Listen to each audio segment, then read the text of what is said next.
Pleasant good morning to all the participants of our final three series for the business of music, or the music workshop. And today, our final workshop would be webinar would be on writer and publisher royalties, another very important topic. So on behalf of Caribbean Export and our collaborating partners, the UKTP ITC project, the Caribbean Network of Services Coalitions, CARIFORUM Directorate, we want to welcome you. I know most of you that are on would have been on our first two sessions, so there's not much introduction for our moderator, which is Tiana Mora, and our presenter, which is Carlos Diego Delgado Embert. So please, I hand over now to Tiana to get our webinar, final one for today, started. Thanks again. Yes, thank you, Alison, and welcome to everybody. Like Alison said, we are going to follow the same format as last time. Carlos, and for you, any of you that are tuning in for the first time, is a music expert from the UKTP United Kingdom Trade Program, which is managed by the International Trade Center and is financed by the UK government. And Carlos is an expert that has he's a young one, but he has spent his whole life in the music sector. And if you've been here before, you know how interesting and hands-on his presentation are. So please, if you have questions, just write them out there, and at the end of the presentation, we are going to go into the different questions and comments that you make. And also at the end of today's presentation, we're going to talk to you about the UKTP program and some of the things that Caribbean Export and UKTP programs will do to continue to support the music industries. The presentations, the video is going to be shared with all of you, and later on, all of these three presentations are going to be in the Business of Music training sessions at Caribbean Export website. So without further ado, please, Carlos, take the floor. Great. Thank you, Tiana. Thank you, Alison, and good morning to everyone. Today we're going to be speaking about writer and publisher royalties. If you've heard it from me before, this is what I call one of the three pillars in music industry. You have your writer and publisher royalties, you have your music distribution, which we spoke about a couple of days ago, and you also have live music. So those are what I call the three pillars of the music industry. And today we're going to go in depth into writer and publisher royalties. So we are going to speak about the different types of rights that you as an artist are entitled to when creating a piece of music, the types of royalties that you can collect, how to collect these royalties, and what can you expect from the different sources of royalties when looking for your payment, for your money at the end of the day. So if you're a songwriter, if you write lyrics and music, you have two types of rights. The first one is the moral right. Regardless of what happens, 3,000 years in the future, you're always going to be the writer of a song. So if Carlos writes a song called Types of Rights, Carlos will always be the composer of Types of Rights. That track will always be linked, that composition will always be linked to me as my moral right, as the creator of this composition. So that's one right. The other right is the economic right, which is the one you have that allows you to collect money whenever your composition is used under each of the identified media and identified mediums of communication. So economic right is a bit different than the moral right, because depending on the country, uh, it expires after a certain amount of time. In the United States, I think it's 70, 77 years. So you die, you can your estate, your heirs can still collect the economic right up to 70 years after the date of your death. So the economic right expires when you're a composer.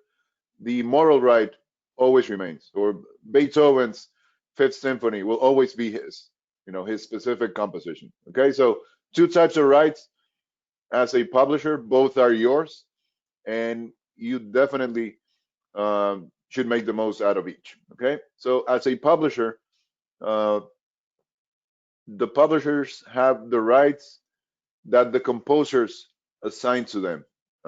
A publisher doesn't get rights just by being. The usual uh, function of a publisher is to collect royalties on behalf of composers and also to push songs, to place them with other artists, with advertisements, with movies, with TV shows, and collect any money that the composition generates. So the publisher gets the rights that the composers assign to the publisher and have those uh, responsibilities. Get the track out there, make as much money as possible, and have the collection structure set up to get their hands on all the royalties possible. So in terms of copyrights, it is recommended that artists obtain copyright registrations for their works. What is your work as an artist? Lyrics, uh, a full composition of a musical work, a sound recording. So anything that you create, um, you can check if it can be registered in your country, and if it can, definitely get a registration. I'm not the expert on how these organizations work at the global level, but a registration in your home country through your copyright office is good throughout the world. So you can take it to China, you can take it to Canada. If you have that registration, you are linked to that work as the owner, and that's one of the good things that that these organizations have in place. They have reciprocal agreements similar to what the performing rights organizations do. So if you register your work in a copyright office of a country, it's valid throughout the world. So definitely go ahead and register your copyrights, even if the works are not out there. It's easier to do the registration while the work is in your hands. If it gets out and people start doing videos and remixes, then it gets a bit muddled. So this is something that you have in your hands.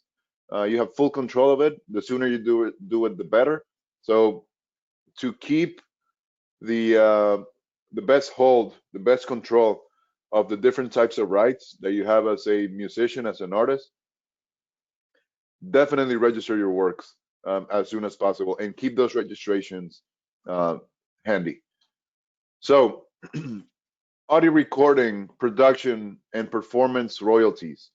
Uh, let's start with an exercise, and I want you to think about me every time you do this. So, you're gonna keep me at the top of mind uh, for a while now. When you listen to a song on the radio, on YouTube, on TV, you're actually listening to two creations. One is the composition, the other one is the sound recording.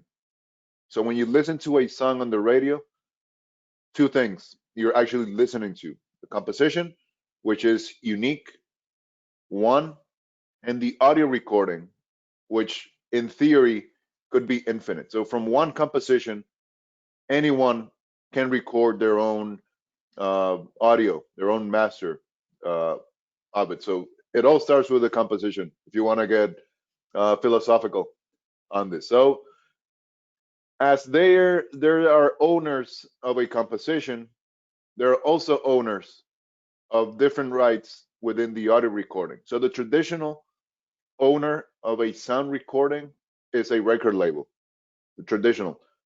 These days, with more people having in-home studios or more people being able to pay for their studio time and pay for a producer, an engineer, and session musicians, artists are also becoming a very large part of the audio recording owners. So think about your reality. If you're a composer, then yes, you own your compositions. If you're an artist, who paid? That will be the basic question. Who paid for that recording? If a third party did it, whether it's a person or a company, then most likely they will own it. If you paid for everything that went into it, making that specific recording, then the audio is yours and you have full rights over it. Uh, so again, audio, one thing, composition, the other thing, and they're both completely different beasts in terms of how they are managed, how they are registered, and how the royalties are collected. Lucky enough, year 2020, it's easier than ever for independent artists to register their works, to distribute, and to collect royalties throughout the world. So again, do the exercise. If you wanted to do it as a uh, general constant exercise in music, think about constantly when you listen to a track. Oh, there's a composition, there's a recording. The composer of the song might be a different person from the artist. The artist might also be the composer. There might be a record company involved. There might be someone else who paid for the artist to record someone else's composition. So it's always good to be aware of these technicalities, and that way it will be so much easier to for you to have that knowledge of, okay, this is a composer, this is an audio recording, this is how you should register, this is how you collect royalties. Definitely a constant exercise if you're an artist. Okay, so remember I mentioned the uh, remember I mentioned copyrights, registering copyrights as a very important thing. Uh, Something else that you should do is look at split sheet agreements. Okay, so let's say I go to the studio to work and I connect with my co-producer, and she tells me, "Hey, Carlos, I like that song. It will be better if you wrote in this new chorus on it." Great. Uh, it sounds great that way. I want to record that song that way with the contribution of my producer. Going back a couple of slides, remember I mentioned definitely register your copyrights before the track goes out. Now I'm also recommending definitely sign a split sheet agreement with any of your co-writers, any of your co-producers, and anyone who has a stake on the tracks that you're either recording or you're composing. And sometimes it's a very tough conversation to say, well, you wrote the chorus, I wrote the verses and the melody and the chords. How much should it be? Is it 50-50, 80-20, 99-1? Whatever that is, definitely have that tough conversation with your co-writers and your co-producers before the track goes out. And I'll give you another example. Go in the studio, record the track, everything's great, everyone's happy because they made magic happen for that moment, and someone's going to release the track. Everyone's going to be happy before you have to split the first dollar that goes on the table from royalties. If there's no split sheet agreement, then you don't know how that dollar is going to be split. Don't assume ever, oh yeah, this artist is my friend and I helped her compose a track, I'm going to get my royalties. Don't worry, I trust that person. Split sheet agreement, you have everything in writing even before the track gets recorded and put into final form. That's going to save you months, even years of going back and forward. So the general idea of a split sheet agreement is it's going to be a tough conversation. It's going to take you 2-3 hours, maybe a couple of days, but it's going to save you a lot of headaches, a lot of time, a lot of energy when trying to get back to someone to say, well, I wrote this with you, I need my 20%, sign the split sheet, you know? So definitely look at the split sheet agreement. You can Google it, split sheet agreement artist, and the split sheet agreement is signed for compositions. It's signed for production credits. It's also signed for audio ownership credit. So a valid example would be, I'm going to invest, me as the business person is going to invest X amount of dollars on an artist recording. Who owns it? No one knows until the rights are assigned. So if I'm an investor, I want to have a share of that sound recording, and I want to have a share of the royalties that that sound recording generates. You as an artist should not assume that I'm going to pay you out of good faith or goodwill. I'm not out there to, to swindle everyone, but uh, usually artists sometimes ride the wave of the happiness and the creativity, and yes, let's get the music out there as soon as possible. And again, when the first dollar comes in, then it's over. All the good vibes that you have with your collaborators, it's over because a conversation that wasn't had.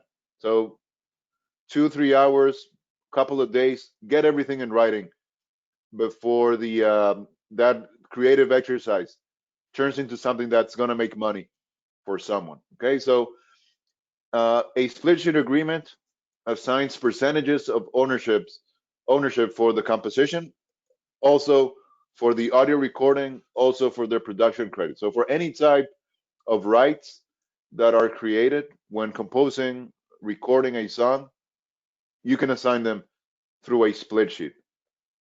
If you didn't get it from the previous 5 minutes, it is highly recommended that you sign a split sheet agreement before the composition is recorded, before the audio recording goes out, and before the royalties are collected. Okay, so a split sheet agreement is not as formal as a copyright registration. You get, boom, you get a stamp from the government organization that's valid throughout the world.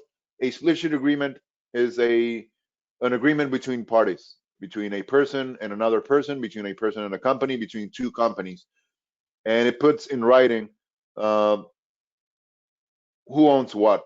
So if I'm going to go to my local copyright office and register a composition, if I'm not 100% owner of the track, I'm going to bring the split sheet and say, well, here's my ownership of this track. This is my proof that I'm able to register these works. Similar to when registering works with performing rights organizations, when approaching uh, different companies for negotiating synchronization licenses, when basically when having any type of conversation about that specific creation, whether a composition or an audio recording, split sheet is your friend. You can get it in Google. Split sheet agreement, artist. Carlos. Yes. Yes, the slides, I don't know why they are not seen in full. It's cutting in the screen, so people are complaining about that. Until which line can you see right now? We see the slide, but it's cut the words are cut in the presentation. I don't know why. I don't know if it's a way of resizing it or something like that. I'm gonna give us a second, everyone. I'm going to stop sharing the screen and I'm going to reshare, okay? Okay.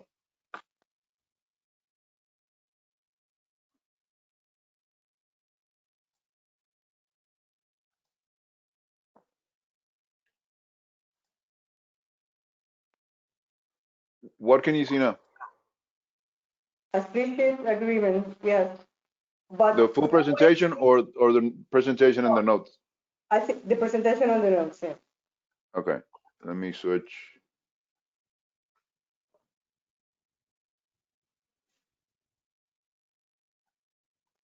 What about now? The same. Right.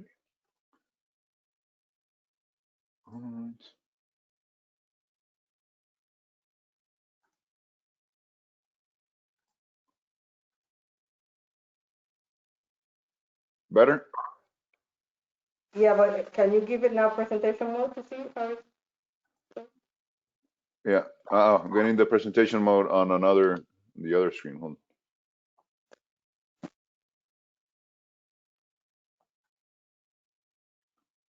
No, yeah. Now it's better. Yes. Everyone good? Yes. All right. Great. So, going back to the last paragraph here, use the signed split sheet agreement in all transactions involving the composition and the audio recording, including but not limited to registering your copyright on your local copyright office, negotiating with a publisher, registering with a performing rights organization, and negotiating a synchronization license. So, this is going to be a good exercise. For example, if you record if an artist records your track and the track gets big and you get approached by a publisher, they're going to ask you, are you 100% owner or are you partial owner of the tracks? If you tell them, well, I own some of it because I wrote it with someone else, the first thing they're going to ask you is, well, let me see the split sheet agreement and then we can negotiate based on that. So if you don't have a split sheet agreement, you're going to have to look for one. You're going to have to get your other composer. You got to get a hold of the other composer. You're going to have to get that person to sign it after you have a conversation started with a publisher. So think of a split sheet agreement as something that's going to facilitate you doing business in the near future. So again, it is highly recommended that you sign it. So you composed the track, someone else recorded it, or you recorded it, and now the song is out there. Song's on the street. It's on distribution sites. It's on the radio. It's getting a music video on TV. How are you going to collect royalties? Think about this. Every time any of your musical works are used, you should either be paid for that use or you should get some sort of reporting on that use, because you as the owner are the one who has the right to approve any sort of distribution of that work. There are some exceptions. Uh, if you're the composer of a track and you release that track, then anyone can re-record that track. Anyone can make a cover version. If you're correctly registered, you would want people to re-record your music, and that means that there's going to be more sources of royalties for you. Also, when you sign up with a performing rights organization, uh, they're the ones providing the licenses to your work and collecting on the royalty. So plenty of organizations and institutions are put in place for all your rights to be taken care of. You have the responsibility of make the most out of the different affiliations and membership. So copyright holders of compositions can generate royalties from the following rights and licenses. Three main ones: mechanical, performance, and synchronization. So mechanical royalties are the ones focus mostly on audio. So a stream on Spotify is going to generate mechanical royalties for you. A download is going to generate a mechanical royalty for you. And less and less prevalent physical media. So a CD, for example, vinyl, is going to generate mechanical royalties for you. So in terms of streams and downloads, uh, easier than ever.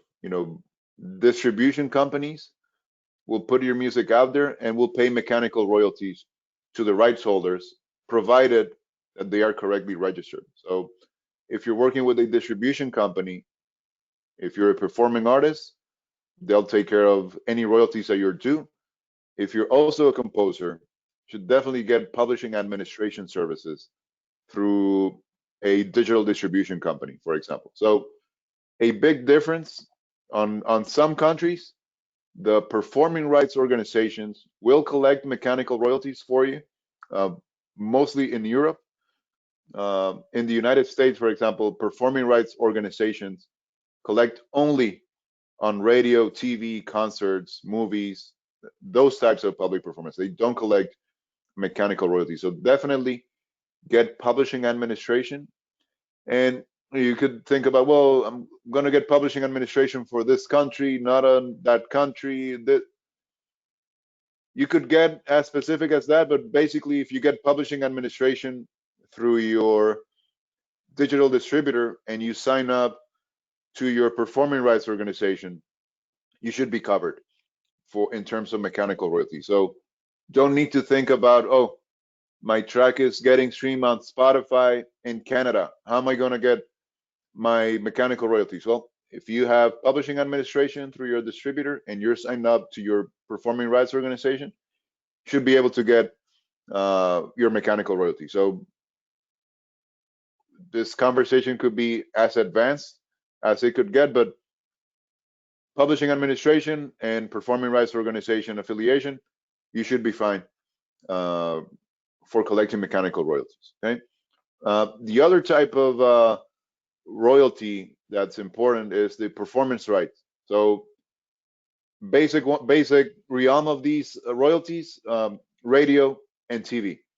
Uh, if your music is being played on the radio, if your music is on a music video on TV, then you should be getting royalties if there's a performing rights organization in your country. Most countries in the Caribbean have a performing rights organization. There's even an umbrella with ECHO in the Caribbean too. So the big struggle here is the performing rights organization negotiating license rates with companies which are bigger and have more clout than what the performing rights organization has. So that is always a pain point for artists in the Caribbean and even in the United States, where the performing rights organizations are bringing in like $2.5 billion on a yearly basis. There's always a struggle between the performing rights organization and the users of music. And in general, you want as many radio stations and TV stations using your music. The tough part is how much money are they going to pay and how often, and if they've never paid, that first payment is going to be tough. So definitely join your local performing rights organization and think about something that we spoke about a couple of days ago. I've seen plenty of artists with different performing rights organizations. If you're big in the United Kingdom, it might be advisable that you join PRS, the United Kingdom's performing rights organization specifically, so you can get that money sooner. In general, if you affiliate to your performing rights organization in your country, they will collect money from all across the world because all the performing rights organizations have reciprocal agreements. If not all, 90% of them have reciprocal agreements. That means that each performing rights organization collects on all the catalogs throughout the world in their country.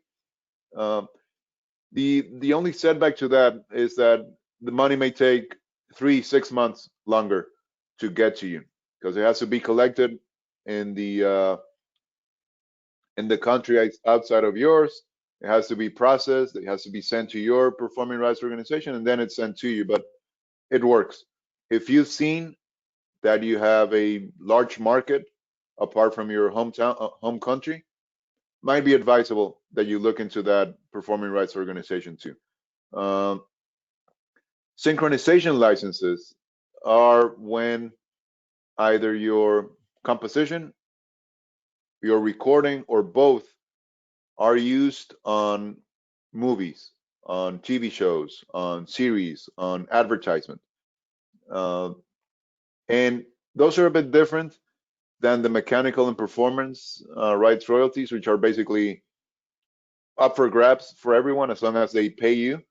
The synchronization license is a one-on-one conversation. So if I'm Carlos and I want to place a song from artist X on my advertisement, I need to contact the owner of the composition and the owner of the sound recording, which might be two different parties, and negotiate a rate with each of those. And the good thing about the synchronization license is that the owner of the copyrights has full control on what to charge and what terms to bring to the table. And it's a two-sided uh, conversation. So if you really want brand X to feature you on their advertisement, then instead of charging 1,000, you'll charge them 100. Or if you have the power to negotiate and the brand approaches you with an offer that you think is low, then you say, well, yes, I'm happy that you want to use my music, but it's going to cost you this amount of money. Um, and a good thing about synchronization licenses is that it's like a trickle down situation. If someone listens to your song on an advertisement, they might be more inclined to look you up on YouTube and Spotify. Uh, you're gonna generate additional performance royalty. So that's the one where you have the most control in terms of setting the rates and the terms of the use, the synchronization license. And it all starts first of all with the copyright registration and the split sheet. So if I'm going to pay you to use your music on my advertisement, I want to make sure that you are the owner of it. So easy conversation. Hey, artist X, I want to play your song. How much do you want? 1,000. Okay, here's 1,000. What I need from you is the copyright registration and a split sheet. If you are a co-writer or if you own the audio recording with someone else. If you have those documents, it's a simple attachment. If you don't have those documents, first of all, you need to go and register your copyright with your local copyright office, which can take between a week to a month to 3 months, depending on how each country works. If you're the co-writer and you didn't sign a split sheet, you need to track down your other composer and sign a split sheet. So it's going to take you more time. If you don't have your setup ready and ready to be shared in terms of the ownership of the work. So definitely register your copyrights. Definitely sign split sheets if you're collaborating with anyone for either creating the sound recording or the composition or both. Um, Sign everything before the song gets out. So each type of license, as we kind of touched upon on the previous slide, each type of license works under a different framework in terms of payment and ways of obtaining the right to use. So mechanical license, I'll say that's an easy one. The price is set by the government, at least in the United States, or by collection societies in Europe, performing rights organization. Uh, Compulsory after first recording means that once you record one of your compositions or once anyone does the first recording of anyone's composition and puts it on different media, either Spotify, YouTube, or a CD, then anyone else can record that track. I'll say that's a good thing. If you're correctly registered, if you're the composer and are correctly registered, the more people recording your music and putting it out there on different streaming services, the more money you can get. So, how do you make the most out of a composition, out of the mechanical licenses being compulsory after first recording? Get your copyrights, sign your split sheet if there's a co-writer, and register with your performance rights organization and get publishing administration. Okay, so it's not a conspiracy, that anyone can record your song.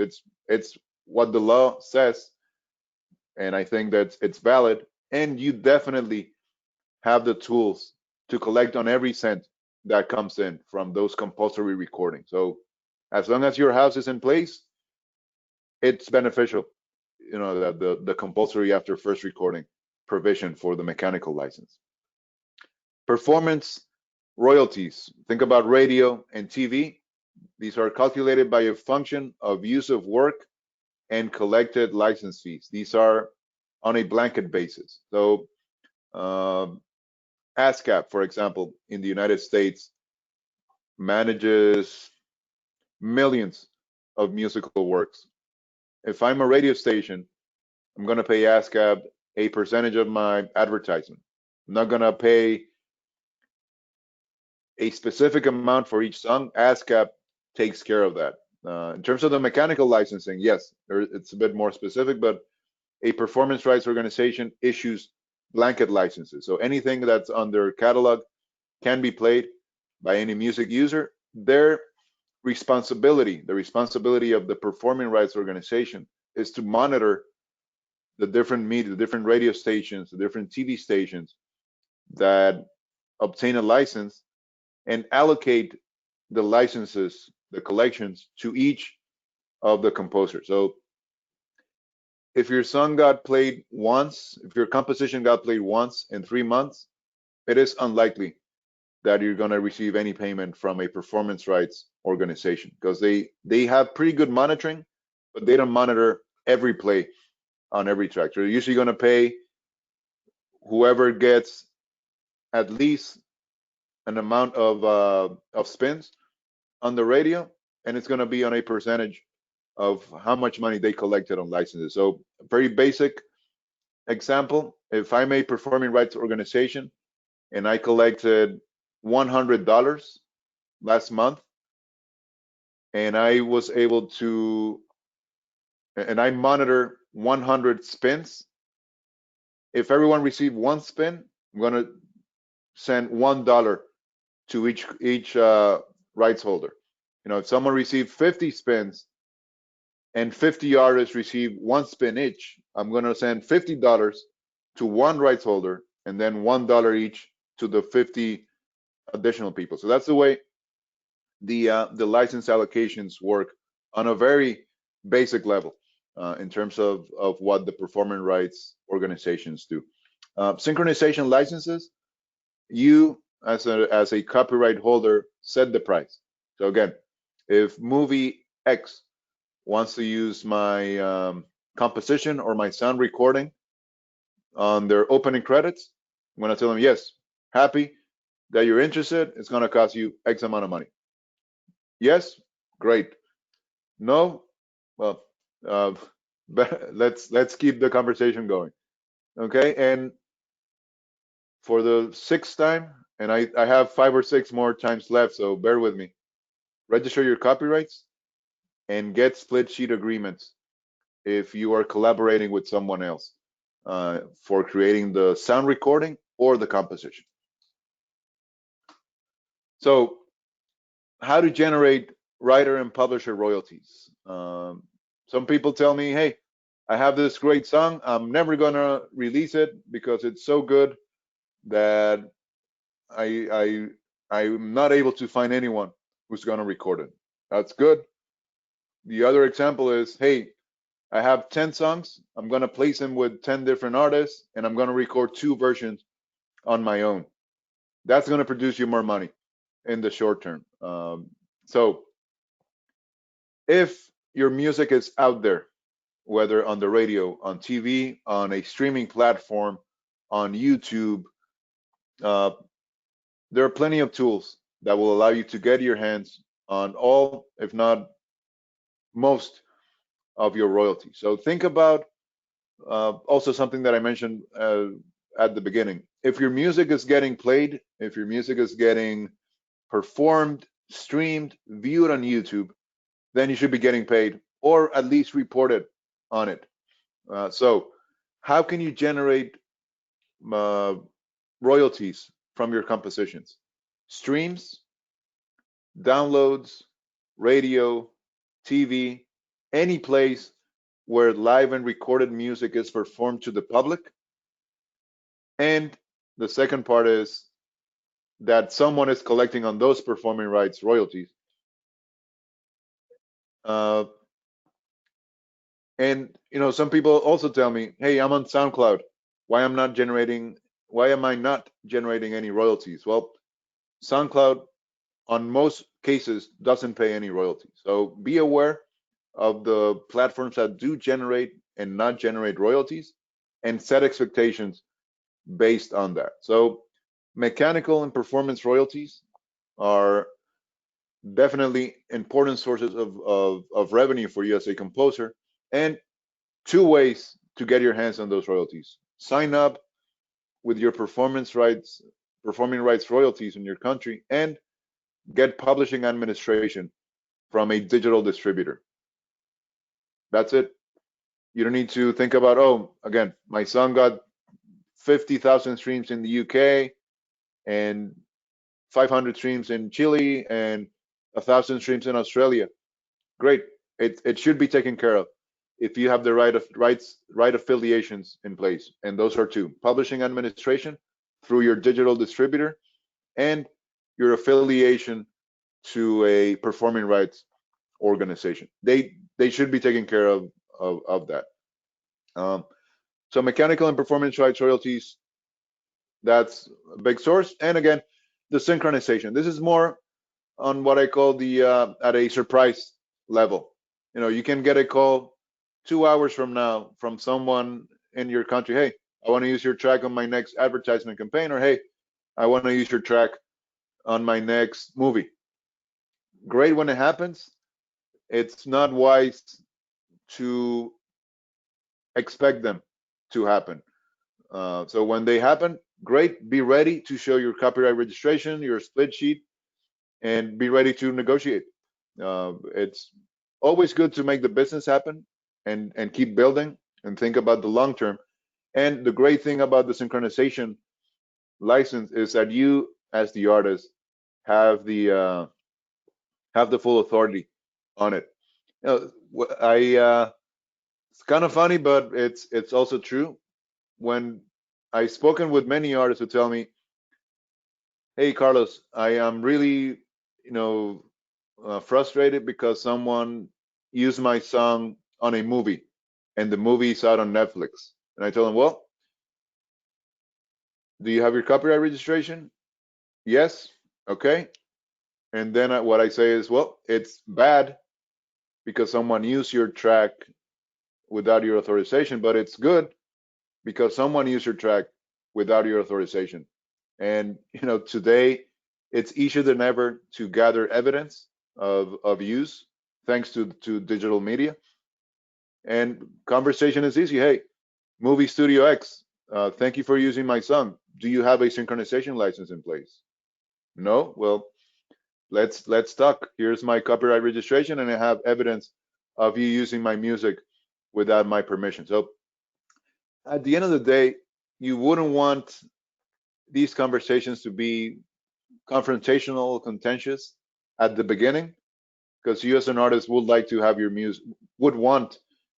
your music out there in as many ways as possible. But sometimes some music users are a bit stubborn, and they don't want to get into terms. They don't want to negotiate any terms with music users. So it all starts with the rights that you hold. Okay, so think about that when looking at these three types of licenses: mechanical and performance royalties, get publishing administration, sign up with the PRO and synchronization licenses. Figure out if the price that people are offering is the right one for you. If it is, go ahead. If it's not, make a pros and cons.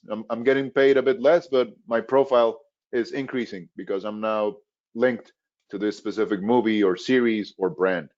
So you would want your music to be out there as much as possible and contribute to you building your career. Uh, Again, if you want to collect your mechanical and performance royalties, definitely, definitely affiliate to a performing rights organization and register in all additional relevant organizations, whether a third-party publisher or starting your own music publisher and hiring a digital distribution company to do publishing administration. Uh, Most, if not all, the performing rights organization don't have any affiliation fees.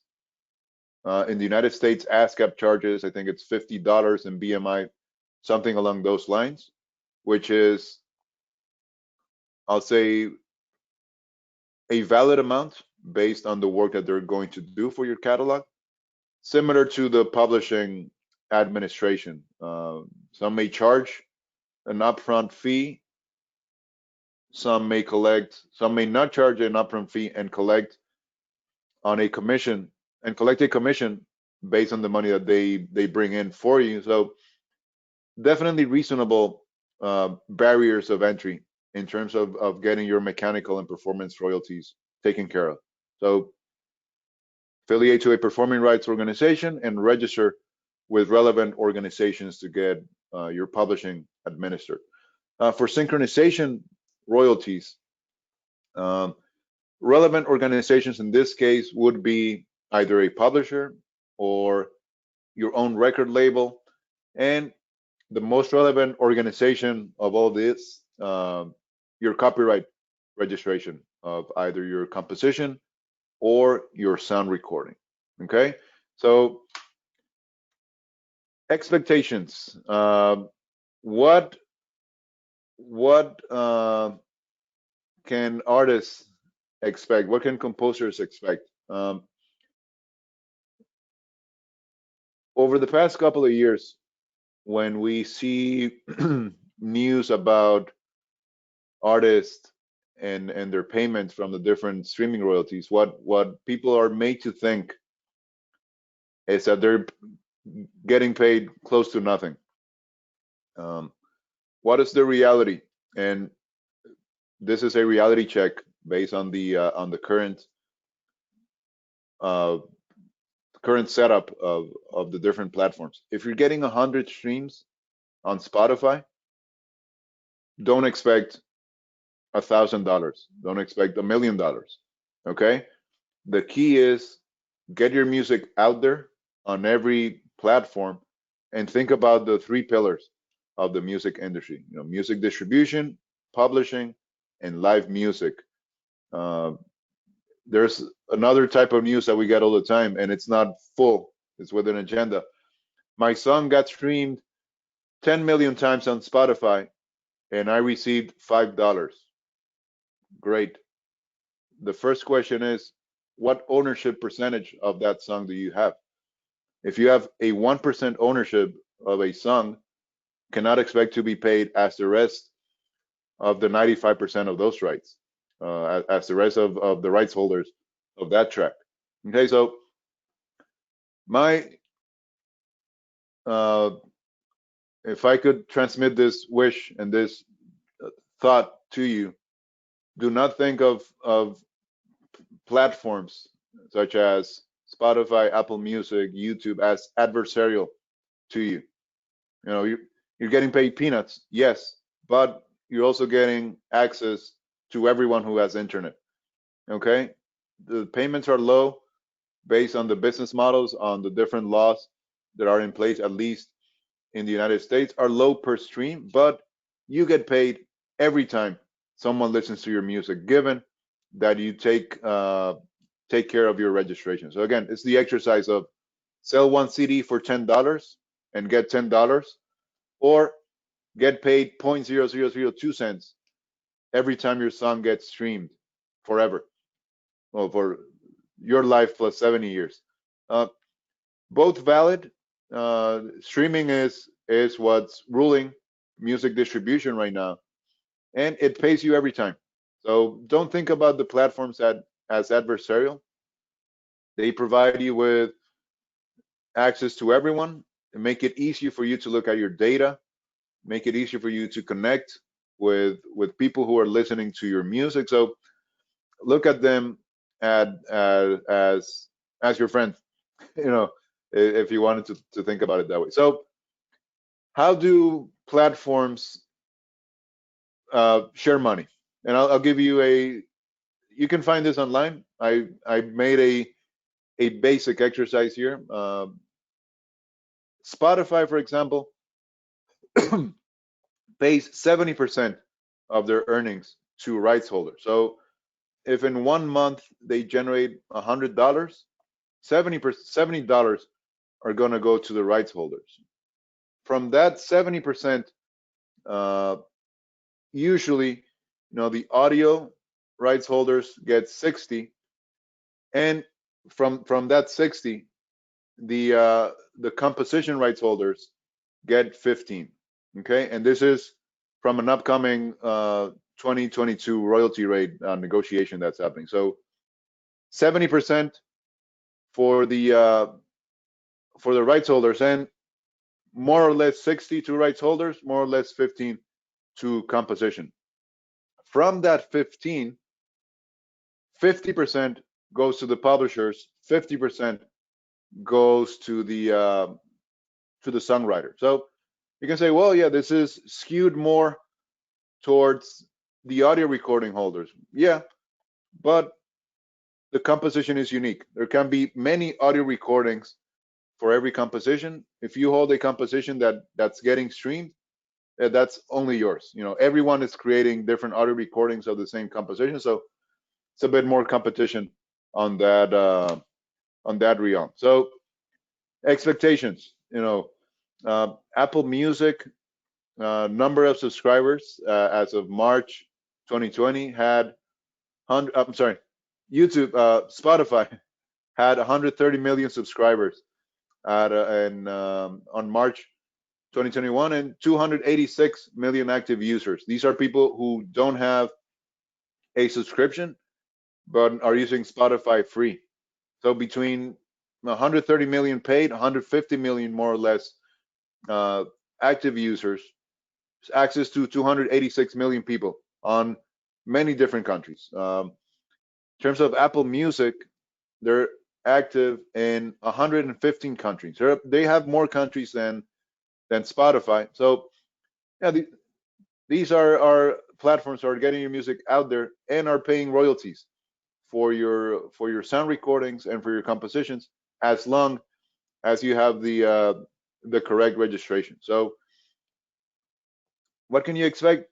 They're collecting money. They're keeping their 30% share, which seems reasonable, and they're sending 70% to rights holders, whether it's a record label, a publisher, or the artist directly, if the artist owns her own recordings and her own composition. So definitely look at the different platforms as your friends, and also look at the performing rights organizations as your friend. So public performance royalties are generated from radio, TV, live performances, and any applicable instance where people gather in public. So restaurants, bars, stores, as long as the performing rights organization is collecting. Okay? No performing rights organization is going to give you a perfect monitoring of what's happening on a country at a given time, but they're pretty good. They're monitoring large radio stations, large TV stations. On some countries, they monitor bars and clubs. Some countries, they do audits, direct audits on live performances to assign those royalties directly to the composers. And the public performance royalties sector has been stable throughout the last 20 years of change in the music industry. You see there was on the red squares, 0.9% growth in 2018. Numbers came out a couple of days ago, and they're 1% growth, 1.5% growth, something like that, and 25% growth since 2014. That's pretty good. We can say it's about 4 or 5% per year at a very stable rate. Digital collections are increasing, 29% increase in 2018 from the previous year. And in general, public performance royalties are going to be stable. Plenty of opportunities in the Caribbean for growth, not at a stable rate, but at an exponential rate when the large broadcast groups start paying. And we're seeing that more and more on different countries. Plenty of opportunities too for countries where there are no public performing rights organizations, but the artists are gathering and are getting the conversation started. So it's very interesting to say the more potential for exponential growth is in our countries as we're getting more and more say standardized in terms of how to deal with music users, and as countries with no PROs are getting their own PROs started. So definitely a place of hope and light in terms of sources of revenue for your royalties. So public performance royalties, how do they work? Again, extremely general exercise. Let's say I have a performing rights organization, and by I mean a country, and by country I don't mean that the country owns it. Usually the composers own it. They have their own governing board. Let's say there's a performing rights organization in the Dominican Republic, and over the past 3 months, I collected $100 for licenses, and my operating costs were 25%. Operating costs are monitoring services, my rent, electricity, salaries, etc. Say that was 25%.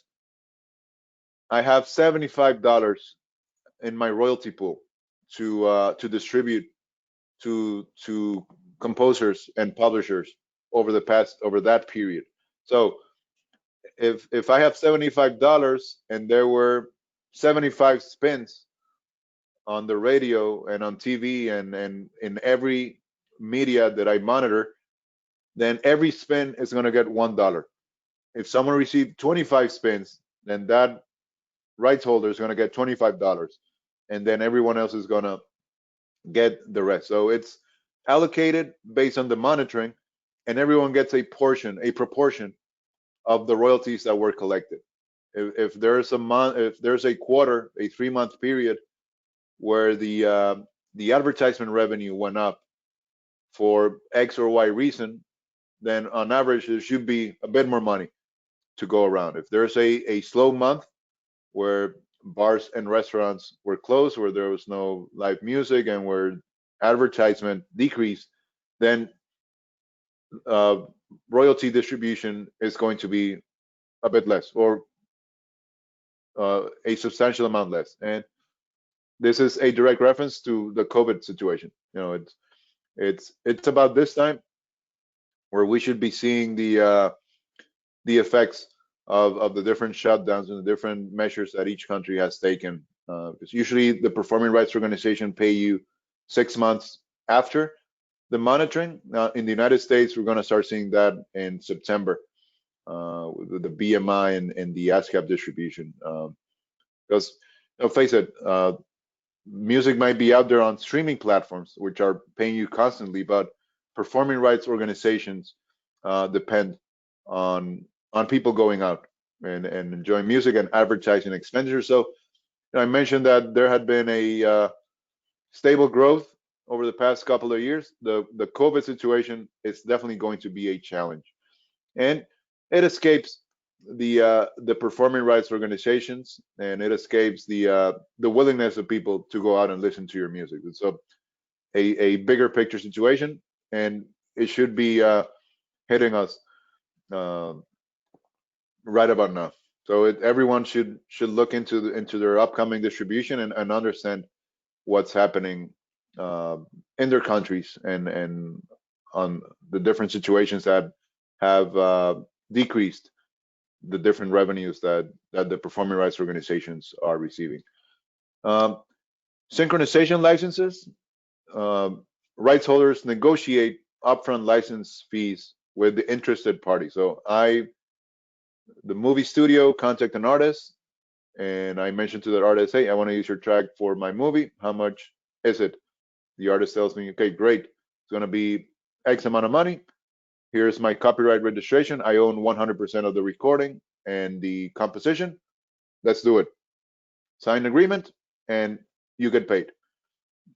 As long as you can prove you are the owner of the work that the party wants to use, and you can agree to a price. This is basically a yes or no situation on the price. It's not a compulsory use of your music, similar to what the mechanical license is.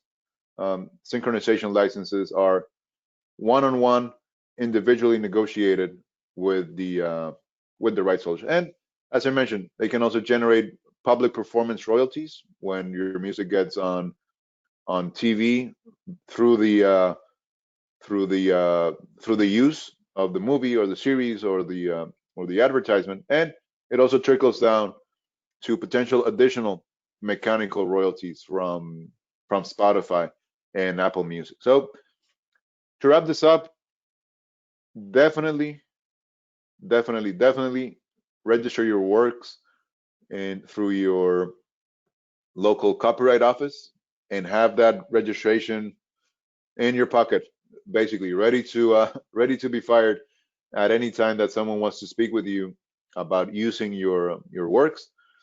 Um, Writer and publisher royalties derive from a composition, which are the words, melodies, notes, and chords which identify and define a song. Apart from your copyright registration, if there are additional collaborators on any musical work, definitely sign a split sheet agreement and do this before the song goes out. A 2 hour, couple of days, difficult conversation to assign percentages is going to save you plenty of time, plenty of headaches in the future when the first dollar comes in and no one knows what to do with it. You, as a copyright holder of a composition, can generate royalties from mechanical, performance, and synchronization licenses. We went over how to register for each. So for mechanical licenses, get publishing administration through your music distributor. Sign up with a performing rights organization for some mechanical and all of your performance rights organizations, and have everything in place when you're going to sit down with someone to negotiate a synchronization license. What is everything? A copyright registration and a willingness to negotiate based on price and the exposure also that the placement is going to give you. And don't fall into the trap of someone saying, yes, let me use your song for free. I'm going to give you a lot of promotion. That's it's sometimes arbitrary, and it happens with art more than any other discipline. I don't know why. Yes, come in, play music, and you get a lot of exposure. I'm not going to pay you. Uh, that's not the right way. I'm always reading about these approaches, and I read an article very interesting about an influencer, and she was approached by a brand and told, "Hey, feature my brand, and I'm gonna give you a mention on my Instagram page that has 500,000 followers." What the influencer said: "Thank you very much for your interest. Buy my services, and anyone that comes in through your page, for everyone that comes in through my page, I'm gonna give you a referral fee." Now we're talking about something that makes sense for everyone. If you're gonna give me exposure, then pay for my services first, and that exposure is going to pay it back to you if it's real, and if it's going to be valuable for me. So that's something that you could add to your conversations when being approached by someone who wants to give you free exposure. There are definitely ways to put a value on that exposure. The usual one would be, hey, you want me to play at your wedding for free for exposure? Well, pay me my fee, and if 5 people contact me in the first 2 months, then I'll return the money to you. That's actual exposure. Getting something out of it, not just getting the mention. The mention is nothing if you cannot track any benefits to it. So closing that parenthesis, and the last bullet here, it is recommended that composers register with performing rights organizations and obtain publishing administrations for their works. So if you wanted to take 4 things out of this conversation today: register your copyrights, get split sheet agreements with anyone you're collaborating, register with your performing rights organization, and get publishing administration for your catalog. That's going to save you a lot of headaches, a lot of energy spent on non-creative uh, ventures, and it's going to get most, if not all of your money to your hands in the most timely manner. So thank you very much. That's the presentation for today, and I definitely look forward to any questions that you have. Okay, the first one is, do you need a spreadsheet agreement if you are doing a cover and maybe adding a rap or doing a remix? Oh, that's a advanced question. So let me write it down. So you're doing a cover of a composition, and you're adding, for simplicity's sake, let's say you're adding a verse that's yours to the existing composition.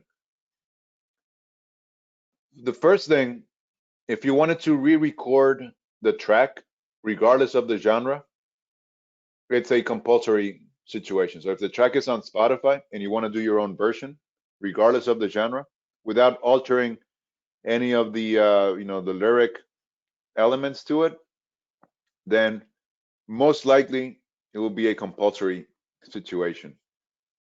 If you're adding something else to the composition, then, to repeat myself and make it more uh, focused, you're adding something to a composition that's owned by someone else. So in that case, the safe bet is to contact the rights holder. And don't think about contacting the rights holder as a magical exercise. It's not flying a rocket to the moon. If you want to contact a rights holder, uh, plenty of databases out there. So I'm going to write, let me see, on the, which one is the chat? Is it on the question chat that I can write and send to everyone, Diana? Or where can I write something to send to everyone in the audience? Yes, I think in the chat we can send it. The other question is there are Well, templates? hold on. I'm not. So I'm gonna. If no one sees this, Diana, please send this to everyone. Uh, so when reaching uh, rights holders, when finding out who owns what, there's 2 huge databases in the United States. ASCAP has one. It's called ASCAP ACE, and BMI has their own database. You can find it by looking at BMI catalog search. So if you're adding something to a composition that's owned by someone else, definitely get a hold of that person and understand what they want. They could say, well, yeah, add it, it's fine. Let's just sign an agreement that puts it in writing that it's fine. And I'm going to collect 50 and you're going to get 50 for adding the new thing. Or they can say no, and that's it. You can still put it out there, but you're doing it without the full authorization of the person. So that's a very, let's say, interesting place to go, definitely contact any rights holders if you're looking to do something that changes the nature of their initial work. So for a standard cover, you're protected by a compulsory license. But when you're changing the main elements of a track or borrowing from something and putting in something else, definitely contact the rights holders. ASCAP ACE has a very good database of songwriters and their publishing companies, and also BMI's catalog has another is another good source of figuring out who owns what.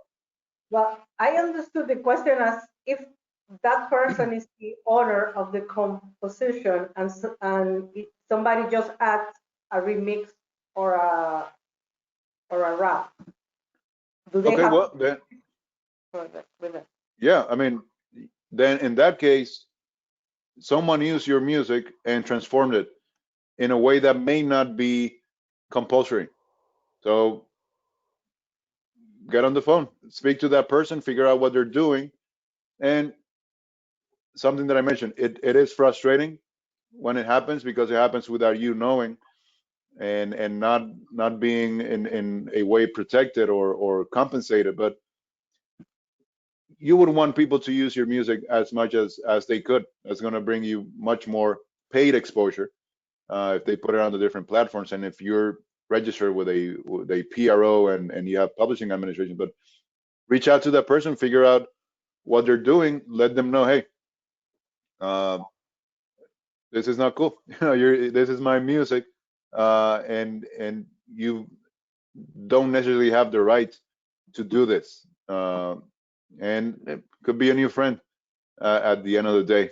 But if they're not knowledgeable about what it takes, to they don't know what a compulsory license is. They don't know what a publisher or a composition credit is. Then that you have the advantage of letting that person know, hey, listen, you can re-record my song, but you should not change the nature of it and claim it as your own. You can change the nature of it with my authorization and my terms, saying, okay, change it, distribute it, but I need 20% of that new creation. Let's sign a split sheet. That would be the approach of that one. Is there a template for the split sheet? Plenty of templates. The one that let me see this one. So I'm going to click on the one that I found.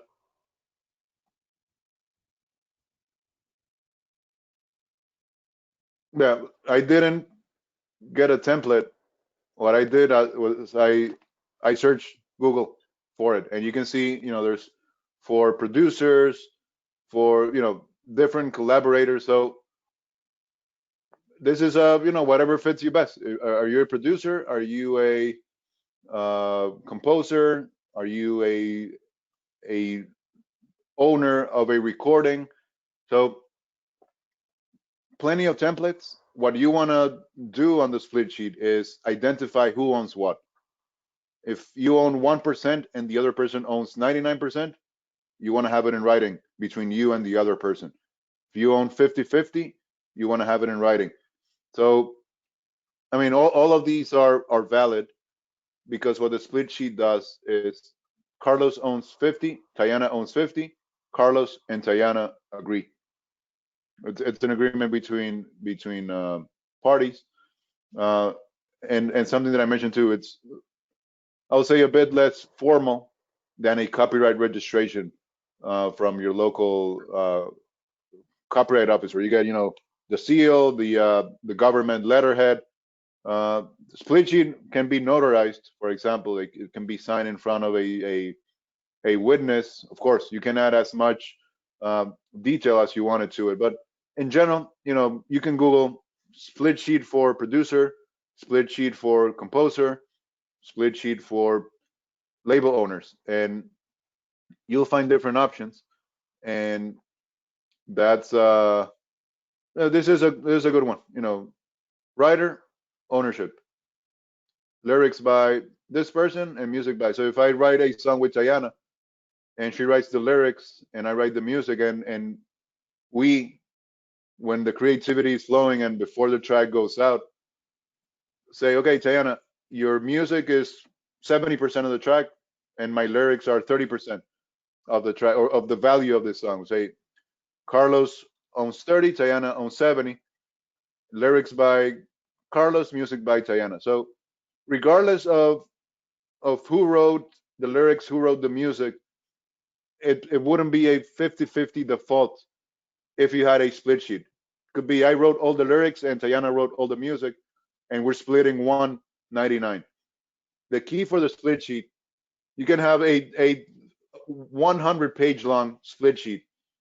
The key for it will be to sign it before the sun goes up, and that's gonna save you a lot of time, a lot of headaches. So not necessarily any specific template. Uh, Google split sheet for whatever fits your needs. If you're a composer, producer, or the owner of the recording. Okay, that's a related question. Is there a set percentage for certain sections of a song? For example, if someone came up with the hook, title, verse. Whatever. Well, two scenarios. If it's done before the track, then it's whatever you agree upon between the parties. Ideally, do it before the track, because if it's after the track, then everyone is gonna say, "Oh, no, no, the hook is what makes the song. I need 80%," or the verse is what makes the song. I need 80%, or this bass drop is what makes the song. I want 80% of it. So everyone's gonna want everything. Everyone's gonna think they're the most important after the track gets released, and you have to split the money. But before, it could be a uh, much more grounded conversation in terms of the contribution. So it is whatever you set amongst yourselves before the track gets released, and after the track gets released, it is whatever either lawyers decide or whatever someone pays out to decide. So much easier to do it before. And again, it's a tough conversation when trying to, when not trying, but when putting the business aspect to the creative endeavor. And again, it is unfair to ask a lot of things from independent artists, but you have the capacity to do it. But that tough conversation, that 2 hour back and forward, that 2 weeks of a back and forward, it's gonna save you a lot of time, a lot of headaches, potentially a lot of money if you have to if you have to get a lawyer, for example, to resolve who got what percentage of what after the song gets released and placed on 5 different movies, and not even that, after the first dollar comes to the table, if you don't know how to distribute it, sadly there's going to be trouble in there. Is there a comprehensive list of all available organizations for performing rights? Yeah, I mean, you can. Which country are you based on? Whoever whoever asked that, it might be, well, I'm thinking it might get lost in the chat, the answer. But if you're based in the Dominican Republic, you can look for Dominican Republic Performing Rights Organization. In general, each country would have one. So there's probably not all countries have it. There's probably 130, 140 performing rights organizations throughout the world, maybe more. The key here, affiliate to your local performing rights organization. It should provide you, well, it will provide you services throughout the world in terms of collections. If apart from your home country, you have a big market outside of your country, UK, Germany, France, Australia, might be favorable to affiliate to that specific country's performing rights organization for it to work on that specific country. So you can tell your local performing rights organization, work with the world except Australia, and then you sign with Australia. It's not a good exercise to have more than 5 PROs, less have more than 10, 15, or 20. So general, your local PRO should be doing, could do the global work for you. If you feel that you wanted to get your money sooner from other countries where you have a following, then it could be beneficial to affiliate to that specific country's PRO. So I would say you could affiliate to 2 performing rights organizations to work on different territories, but more than 3, that'll be too much for everyone in terms of registrations, keeping track of payments, and everything. So one works great for most people. 2, if you have a case where you have a big market outside of your country. What if where an artist lives, there's no local copyright registration agency? What do they do? Well, go for the regional, or go for the global. It's the United States has, for good and bad, has the biggest scope on everything that they do. So a lot of artists, regardless of their country of origin, they look for ASCAP and BMI as their PRO of reference. Why? Because they do an amazing job for everyone that goes in. They collect, they license, they monitor with thousands, hundreds of times more resources than any of our countries combined could do. At the same time, any regional PRO group, ECHO, for example, while they don't have, well, not everyone, no one has the same capabilities as the copyright societies of the United States and I'll say UK, Germany, and France and Japan, but they are they have what they call reciprocal agreements. So if you're with ECHO or the Jamaica's PRO, they have a reciprocal agreement with ASCAP, meaning that ASCAP works on their behalf in the United States, for example. So look at the region first. Speak with your colleagues, and I'm sure if you have 5 different colleagues in music in your country, they're going to have 5 different PROs that they're affiliated with. But look at the region first, and then look at the United States in terms of references of performing rights organizations that you can affiliate with.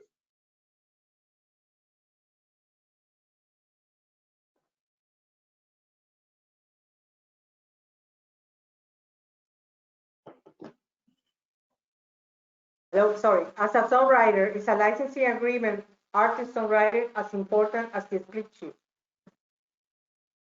Well, I would say those are 2 different things. And if you're presenting those 2 agreements, I'll say the split sheet is internal. The licensing agreement is external. So anyone who's getting a license from you, even if they really want your music, a good license always tracks down who owns what. So if someone has $1 million to pay you, let's say Tayana and I are and wrote a song, and I get approached by someone with $1 million. Hey, I want to place this song on my movie.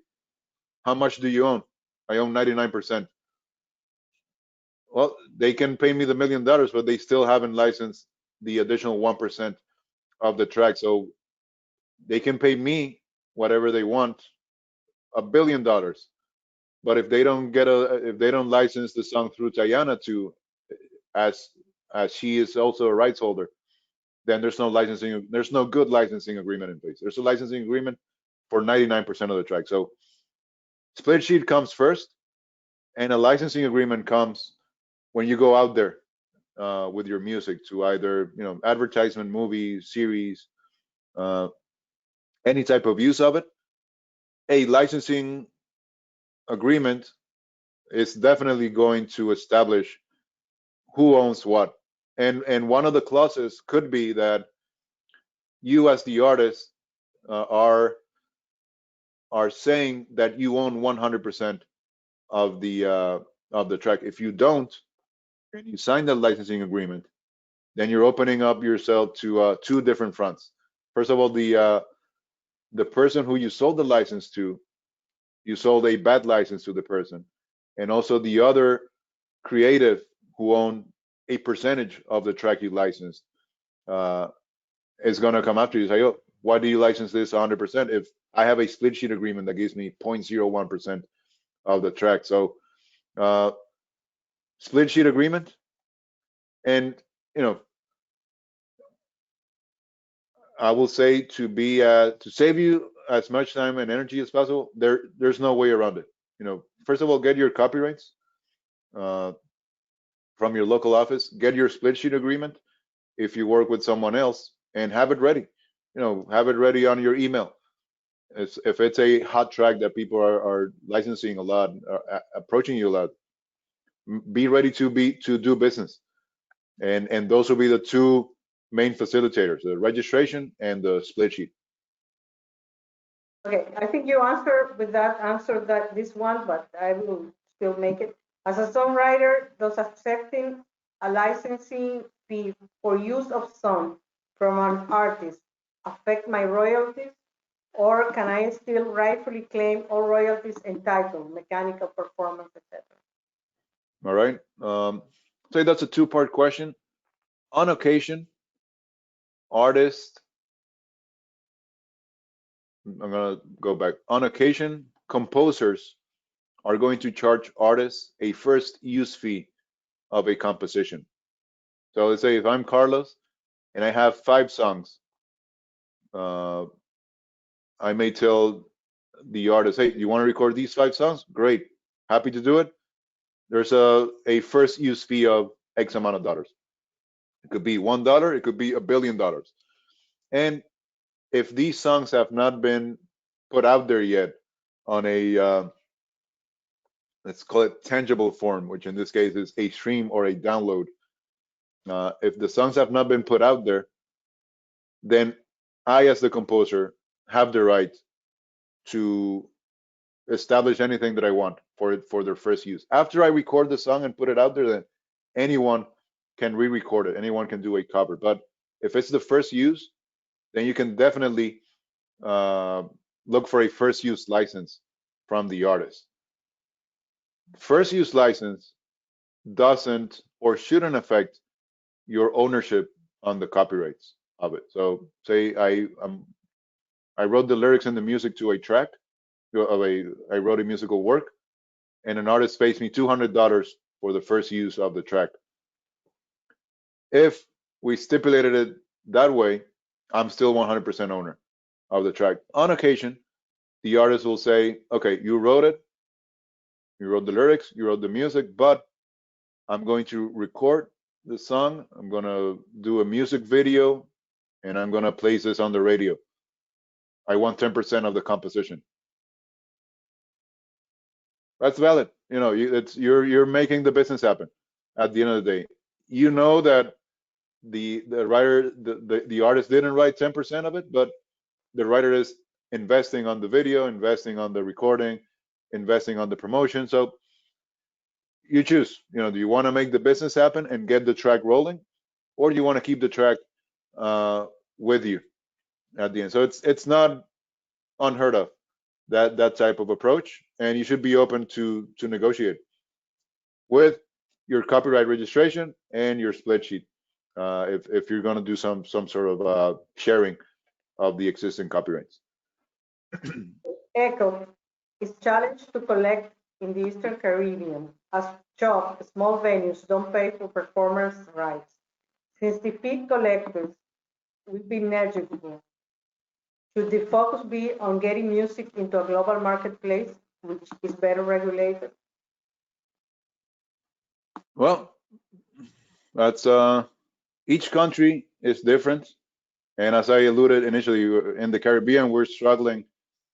Uh, Not necessarily, I'll say, within the performing rights organizations, but I'll say we, as the musicians and business people and performing rights organizations, are struggling with the Goliath, which are the big radio stations, the big TV stations, and venues who simply don't want to pay. and the copyright system of each country is different. Um, I understand they are all evolving. I know about 2 or 3 countries in the Caribbean at different levels. For example, in the Dominican Republic, we have uh, a fee schedule for everything. You name it, everything is in there. So a club pays this amount of money. A car with a speaker has to pay X amount of money. So everything is established, but not everything is pursued uh, for X or Y reason. So mention venues in general. The focus of performing rights organization is on the big users. Uh, I'll say radio, TV, hotels uh, are the biggest users in our islands, and that means that they have a lot of clout too in order to stall negotiations, to negotiate more favorable terms. Uh, and it that you could do a week long of webinars with different PROs and their different struggles. I think we are all advancing at a different pace.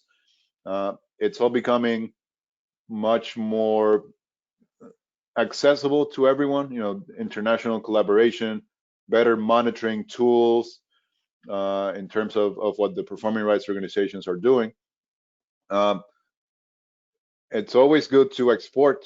At the end of the day, uh, you can, you know, the top 5 music markets in the world are United States, Japan, France, Germany, and the UK. And the United States is on top on everything, you know, live music, distribution, publishing. But in Europe, you know, Germany, France battle for #1 spot on performing rights organizations collections. UK battles to the top for distribution. So, and you have when we're talking about a country with 350 million people and $50,000 average household income in the United States, then a lot of people more can pay for a Spotify subscription or for a YouTube Premium subscription. So there's when compared to the Caribbean, I'd say there's much more money on the street in the United States, in Canada, in the UK, in France, in Germany.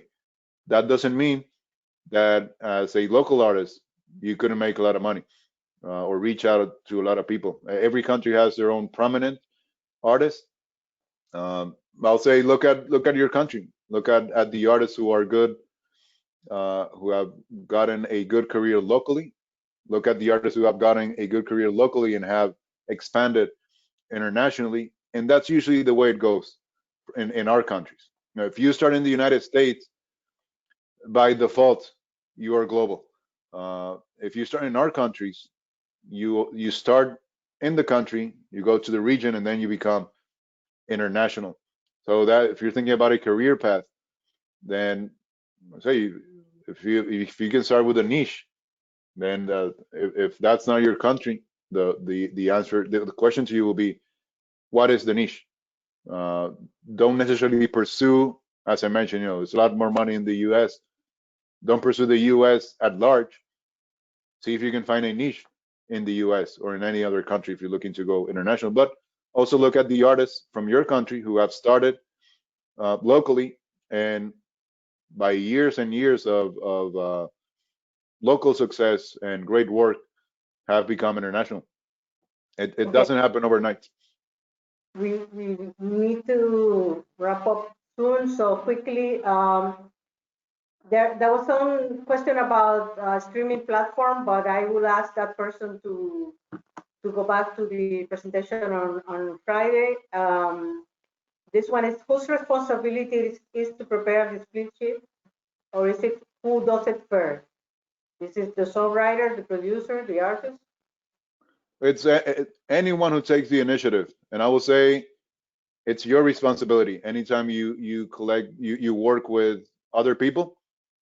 Some people may not even be aware that they have to split rights, or they may not be aware that a performing rights organization exists, or they can get publishing uh, administration. So what I would say specifically to the person who asked, it's your responsibility from now on. Anytime you're collaborating with anyone, bring the split sheet to the table at the beginning. The sooner the better to the conversation, and Google it. If you're producing something with someone else, Google producer split sheet. If you're composing something with additional people, Google composer split sheet, and bring it to the table as soon as possible in the conversation. What if someone has registered a song that you were also writer, composer, and your name is not there? I know split sheet. Is there anything that can be done?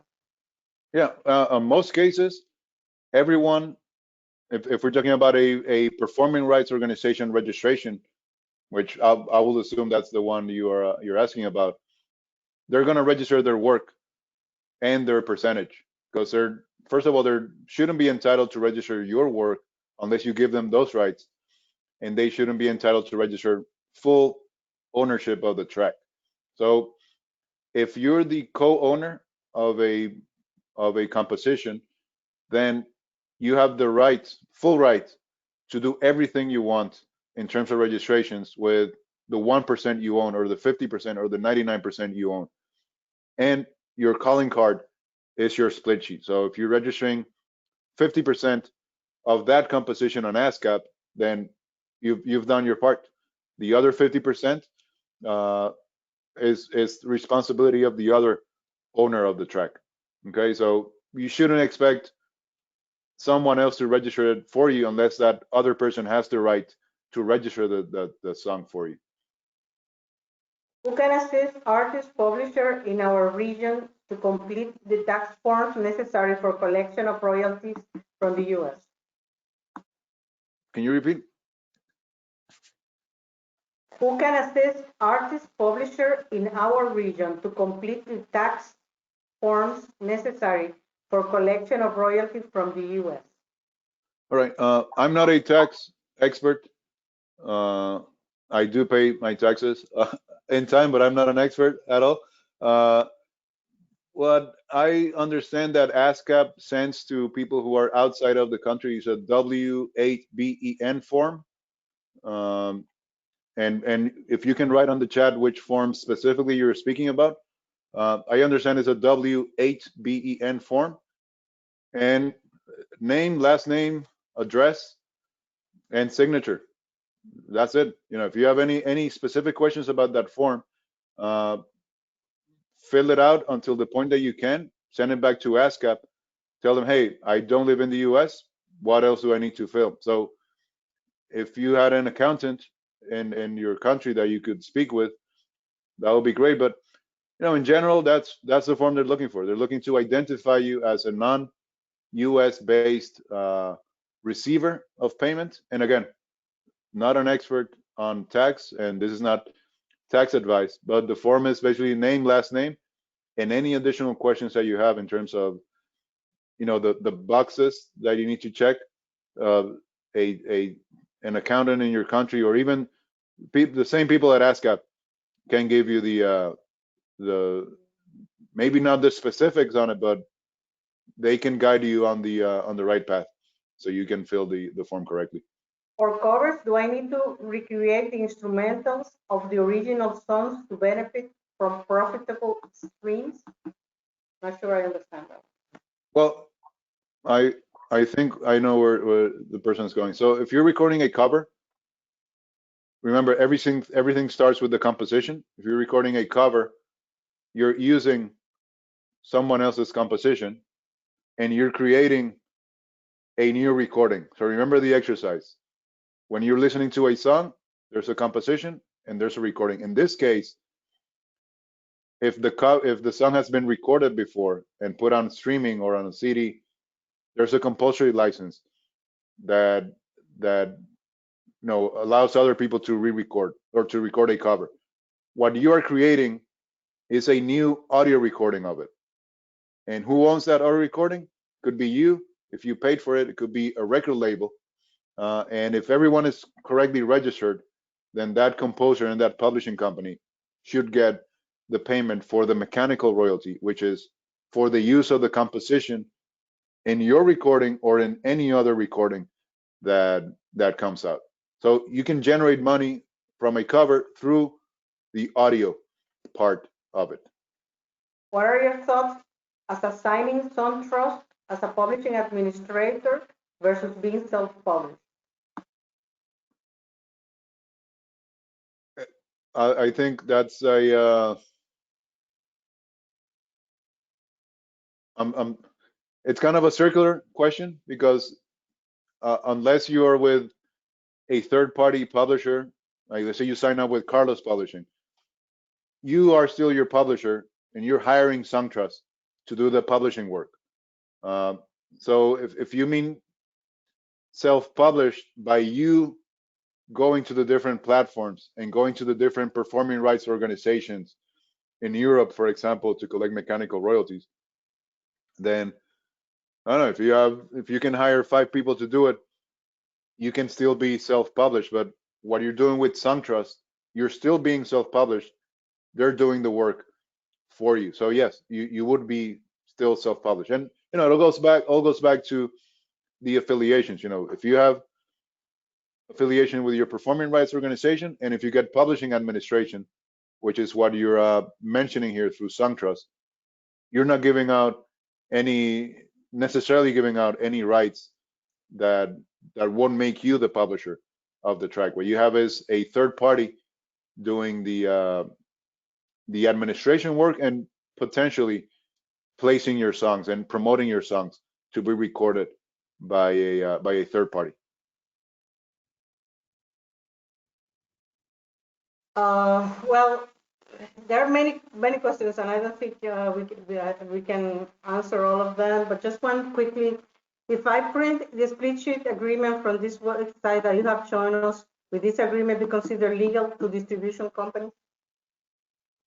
Yeah, I mean, as I mentioned, the split sheet is as formal as you want to make it. The key is to establish who owns what in a way that shows that each rights holder signed it and agreed to it. If you want to pepper it with a witness or with a notary, that's fine. The stronger it is, the better. Now, you have here the basis of what the split sheet agreements are.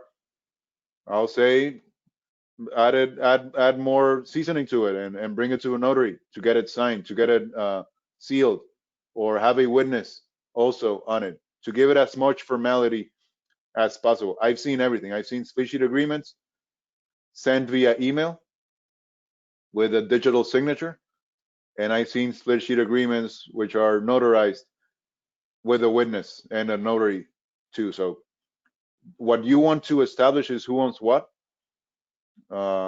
Depending on each country's legal system too, you may need to do additional things to make it more formal, but that's the basis. And the more formality it has, the more it's gonna go on its original form. So I'll say 2 things that you could do additionally: have a witness sign on it too, and get it notarized. Okay. Does an agent get royalty? Agent? Yeah. All right. Well, in technical terms, when I hear an agent in music industry, I think of the person who gets concerts for you. If you're going to another other way, let me know. But that's what I think of. If we're talking about a pure agent, no. But if we're talking about your agent who is also your manager and is doing other things for you, it all depends on what you put on the table in terms of the agreement. Okay, there are many other questions, but unfortunately, I don't think we can continue. So some people have asked about the what we promised, the worksheet on the marketing plan. We have one more form that you need to fill out, evaluation form, and that's from the UKTP project. So we're gonna take the list of participants today, and we're gonna email you 2 things. One, with that worksheet, and with the calculations for a marketing plan. Those of you that were not in that one, we can we can send you that. We can send you the links of the recording. And third, we will send you the baseline information form if you are a musician, a producer, and you think from CARIFORUM countries, and you think you would be interested in participating in this program where we're going to help you support the export of your music, then you have to fill out that form. It's going to be explained to you in the email, but you're going to receive all of that from the participation list on this session today. So thank you so much for attending, for all your many questions. There are so many. This is the one that is very cumbersome because it has all those legalities, but it's so important to understand. Thank you, Carlos, for all those three presentations. And Alison, I pass to you for the final word. The mic. Once again, yes, the mic was muted. Well, on behalf of Caribbean Export, the UKTP, International Trade Center, and the Caribbean Network of Services Coalitions, I want to thank all of you for participating in our 3-series webinar on the music sector. I think it was exceptional webinars that we had. The interaction has been really great. And as Tiana said, coming to the end, we have so many questions and so many that are unanswered that we'll try our best to see how we can address as much as possible. Importantly, as Tiana also mentioned, we also mentioned from the beginning, this is about you, Caribbean Export. We don't produce the music. It's about you, the creatives out there, and how we can help you. So your feedback is really important. So there's a survey which questionnaire comes up right after. We'd like you to most definitely fill out that survey and give us your responses on the issues so that we can ensure that we build, whether it's more webinars or training programs to meet the needs of you within the region. So once again, thank you very much for your active participation in the whole webinar series that we had this week. And we hope that through our Business of Music training program and other interventions that we can continue to build a sector in the region and respond to your needs. So thank you, everyone, and please stay safe. Right. Thank you, everyone. Thanks, everyone.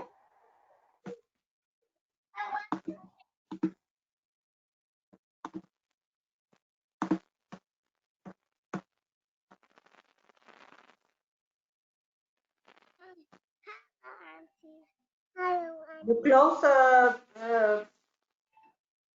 Alison, can you close? Close. I thought so. Let me see. Yes. Hasn't closed.